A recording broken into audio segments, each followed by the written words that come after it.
বিরিয়ানি খেতে কার না ভালো লাগে? যেভাবে আমি আজকে বিরিয়ানিটা রান্না করব, সেই স্বাদ হয়। এখানে আমি নিয়ে নিলাম কাঁচামরিচ, টমেটো, পেঁয়াজ, বাদাম পেস্ট করে নিলাম। এখন আমি কড়াইতে একটু লবণ, একটুখানি হলুদ দিয়ে দিলাম।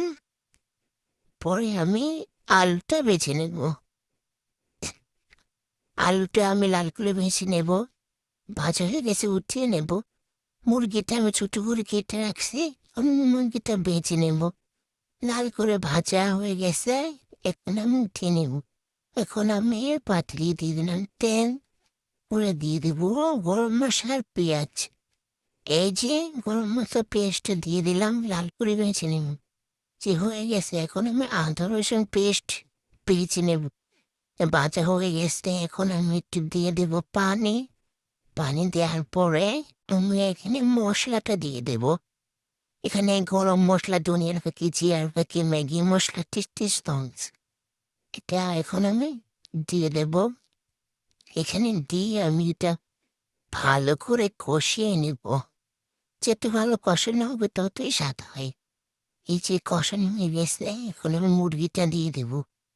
মুরগিটা দেওয়ার পরে পেস্ট করে রাখছিলাম, ওইটা দিয়ে দিলাম। দিয়ে কষিয়ে নিলাম। এখন আমি দিয়ে দেবো একটু টমেটোর সস, দিয়ে মিশিয়ে নেব। ভালো করে মিশিয়ে পরে এখানে আমি চালটা দিয়ে দিলাম, চালটা ভেজে নেব। যে ভাজা হয়ে গেছে, পানি দিয়ে দিলাম। পানি দেওয়ার পরে এখন আমি কাঁচামরিচ দিয়ে দেব, আলু দিয়ে দেব। আলু এখন দিয়েছি, নতুন আলু আগে দিলে বলে যেত। পরে আমি এখানে দিয়ে দেব যে গুঁড়া দুধ আর ওই যে বিরিয়ানি মশলা। এখন বিরিয়ানি মশলা দিলে টেস্টটা ভালো আসে, তাই এখন দিলাম। পরে আমি মিশিয়ে নেব। মিশিয়ে আমি ডেকে দেব। চুলার আঁচটা আমি কমিয়ে দেব। এই যে প্রায় আমার বিরিয়ানি হয়ে গেছে, এখন একটু ঘি দিয়ে দিলাম। এই দেখেন ফাইনাল লুক, সেই স্বাদ হয়েছে। এভাবে রান্না করে দেখবেন, অনেক মজা হয়। ভিডিওটা ভালো লাগলে লাইক, কমেন্ট, ফলো করে দেবেন প্লিজ।